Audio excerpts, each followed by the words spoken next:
তালের মরশুমে তালের বড়া হবে না তা কেমন করে হয়? তালের তো অনেক রেসিপি আপনাদের সাথে শেয়ার করেছি। আজ তালের বড়া আপনাদের সাথে শেয়ার করব। একটু নতুন রকম পদ্ধতিতে। যা হবে নরম তুলতুলে ২-৩ দিন পর্যন্ত রেখে দিলেও শক্ত হবে না আর দারুণ সুন্দর খেতে হয়।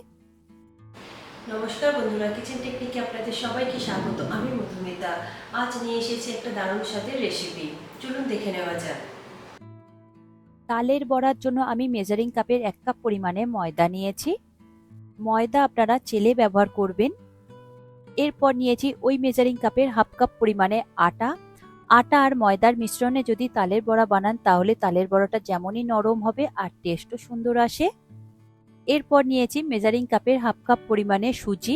সুজিটা আমি এখানে না ভেজেই ব্যবহার করেছি, আপনারা চাইলে ভেজেও ব্যবহার করতে পারেন। এরপর নিয়েছি ১/২ কাপের একটু বেশি পরিমাণে চিনি। চিনিটা অবশ্যই আপনারা নিজেদের স্বাদ অনুযায়ী দেবেন। তাল যদি আপনাদের মিষ্টি হয় সেক্ষেত্রে মিষ্টির পরিমাণটা একটু কম দেবেন। আর যদি তাল একটু তিতো টাইপের হয় তাহলে মিষ্টির পরিমাণটা একটু বেশি করে দেবেন।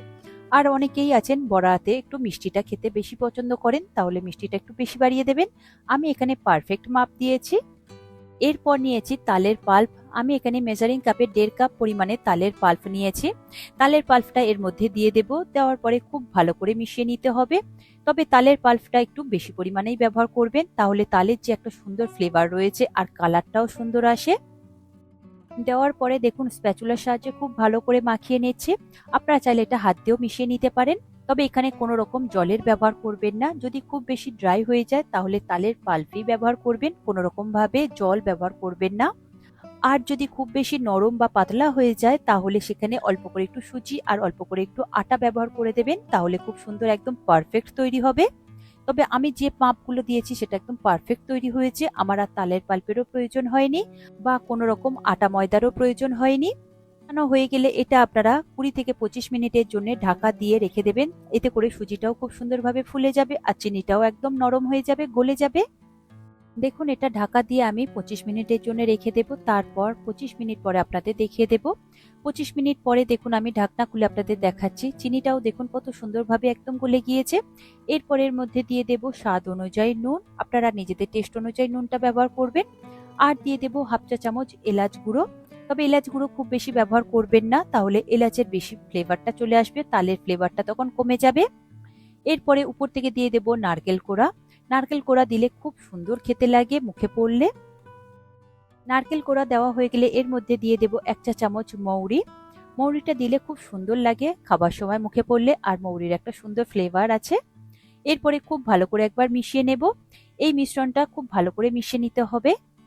দেখুন কত সুন্দরভাবে ব্যাটারটা একদম টাইট টাইট লাগছে, তবে খুব বেশি শক্তও না আবার খুব বেশি নরমও না, একদম পারফেক্ট তৈরি হয়েছে।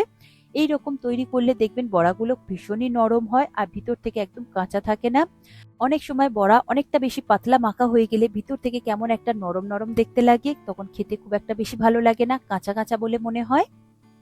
দেখুন কত সুন্দর করে আমি মিশিয়ে নিয়েছি, একদম পারফেক্ট তৈরি হয়েছে। এখানে আমার কোনো রকম উপকরণ এক্সট্রা করে আর লাগেনি। এরপরে দেখিয়ে দিচ্ছি দেখুন কেমন ভাবে আপনারা বড়াটা দিয়ে দেবেন আর কেমন আপনারা ব্যাটারটাকে রাখবেন। দেখুন এই রকমই আপনারা ব্যাটারটাকে রাখবেন, এর থেকে বেশি পাতলা একদমই করবেন না বা এর থেকে বেশি শক্তও করবেন না, তাহলে বড়াগুলো খুব বেশি শক্ত শক্ত হয়ে যাবে আর ভাজবার পরে একদম শুকনো শুকনো লাগবে আর টাইট লাগবে, খেতে খুব একটা কিন্তু বেশি ভালো লাগবে না। ব্যাটারটা একদম পারফেক্ট তৈরি হয়েছে। এরপর এটা আমি ভেজে নেব। তবে আগে থেকে আমি তেলটা গরম বসিয়েছিলাম। তেলটা হাই ফ্লেমে খুব ভালো করে গরম করে নেবেন। তবে এটা সর্ষের তেলে ভাজবেন না, সাদা তেল দিয়েই ভাজবেন। তেলটা হাই ফ্লেমে থাকা অবস্থায় আপনারা বড়াগুলোকে এইভাবে দেবেন, ছোট ছোট করে দেবেন, দেখবেন খুব সুন্দরভাবে ফুলে বড় হয়ে যাবে। তবে আর একটা কথা, ব্যাটারটা যখনই আপনারা মাখাবেন একটু ফেটিয়ে নেবেন, তাহলে দেখবেন বড়াগুলো খুব সুন্দরভাবে ফুলবে। দেখুন বড়াগুলো আমি ছোট ছোট আকারে দিচ্ছি আর তারপর ফুলে কত সুন্দরভাবে গোল গোল বড় বড় হয়ে যাবে। তেলটা অবশ্যই আপনারা একটু বেশি করে ব্যবহার করবেন, কারণ এটা ডিপ ফ্রাই হবে। সমস্ত বড়া দেওয়া হয়ে গেলে যখন হালকা একটু লালচে ভাব চলে আসবে ঠিক সেই সময় খুন্তির সাহায্যে একটু নাড়াচাড়া করে দেবেন, দেখবেন বড়াগুলো খুব সুন্দরভাবে ফুলে যাবে আর একটার সাথে আরেকটা লেগে যাবে না। যখনই নাড়াচাড়া করে একটু মিশিয়ে দেবেন ঠিক সেই সময় গ্যাসের ফ্লেমটাকে মিডিয়ামে দেবেন, দিয়ে এটাকে একটু কুক হতে দেবেন, তাহলে ভিতর থেকে আর একদমই কাঁচা থাকবে না, উপর থেকেও কালারটা খুব সুন্দর আসবে। একদম গোল্ডেন ফ্রাই করবেন, এটা খুব বেশি ডার্ক করে ভাজবেন না, কারণ ফ্রাই সবসময় একটু ঠান্ডা হলে একটু ডার্ক কালার চলে আসে। দেখুন নাড়াচাড়া করে কত সুন্দর কালার চলে এসেছে, কত সুন্দর ফুলে গোল গোল হয়ে গিয়েছে। এই রকম যখন কালার চলে আসবে তখন ছাঁচের সাহায্যে তুলে নিয়ে এটাকে একটা ঝুড়ির মধ্যে রেখে দেবেন বা একটা টিস্যু পেপারের উপর রেখে দেবেন। এক্সট্রা তেলটা তাহলে ঝরে যাবে। দেখুন ফার্স্ট ব্যাচ আমার ভাজা হয়ে গিয়েছে, সেকেন্ড ব্যাচ ভেজে আপনাদের আরো একবার আমি দেখিয়ে দেবো যাতে আপনাদের বুঝতে সুবিধে হয়।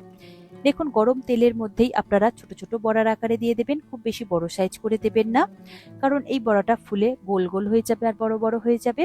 আর বড়া দেওয়ার সময় গ্যাসের ফ্লেমটাকে সবসময় হাইতে রাখবেন, তাহলে দেখবেন একটার সাথে আর একটা খুব একটা বেশি ভাবে জুড়ে যাবে না, খুব সুন্দরভাবে ছেড়ে যাবে।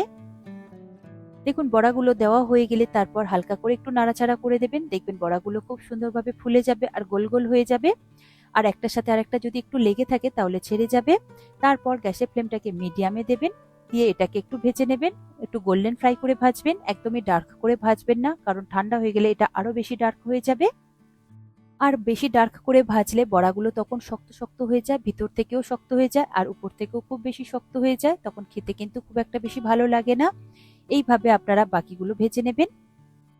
দেখুন নাড়াচাড়া করে মিশিয়ে দিয়েছি, কালারটা দেখুন একদম গোল্ডেন ফ্রাই করে নিয়েছি। এরপর ঝাঁঝরির সাহায্যে তুলে নিয়ে একটা প্লেটের মধ্যে আমি রেখে দেব।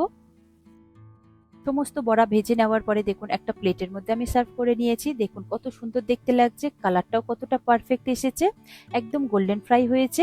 এটা রেখে দিলেও কিন্তু খুব বেশি ডার্ক দেখতে লাগবে না, কালো কালো করে ভাজলে কিন্তু বড়াগুলো একদমই ভালো লাগে না দেখতে। এটা যখন একদিন পরেও খাবেন তখনও দেখবেন এই রকমই কালার থাকবে আর এই রকমই সফট থাকবে। আমি একটা কেটে আপনাদের দেখিয়ে দেবো যে কতটা সফট হয়েছে আর ভিতর থেকে কতটা সুন্দর দেখতে হয়েছে, কোনো রকম ভাবে কাঁচা নেই। আর তালটা একটু বেশি পরিমাণে দেওয়া হয়েছে বলে ভিতর থেকেও দেখুন কালারটা কতটা সুন্দর হয়েছে আর এতটাই নরম হয়েছে যে আপনারা মুখে দিলেই মিলিয়ে যাবে। আপনারা এইভাবে বানিয়ে দেখবেন, খেতে অসম্ভব সুন্দর হয়েছে। আর পারফেক্ট মাপটা অবশ্যই আপনারা খেয়াল রাখবেন। আশা করি আজকের এই রেসিপি আপনাদের ভালো লাগলো। ভালো লাগলে অবশ্যই এই রেসিপিটি একবার বানিয়ে দেখবেন, আমার মনে হয় আপনাদের সকলেরই ভীষণ ভালো লাগবে। ভালো লাগলে কমেন্ট করে অবশ্যই জানাবেন আর লাইক শেয়ার করবার অনুরোধ রইল। চ্যানেলটি যদি সাবস্ক্রাইব করা না থাকে তাহলে সাবস্ক্রাইব করে নেওয়ার অনুরোধ রইল। আজ তাহলে এই পর্যন্ত, আবারও দেখা হবে অন্য কোনো দিন অন্য কোনো রেসিপির সাথে। সবাই ভালো থাকবেন, সুস্থ থাকবেন আর ভিডিওটি পুরো দেখার জন্য অসংখ্য ধন্যবাদ।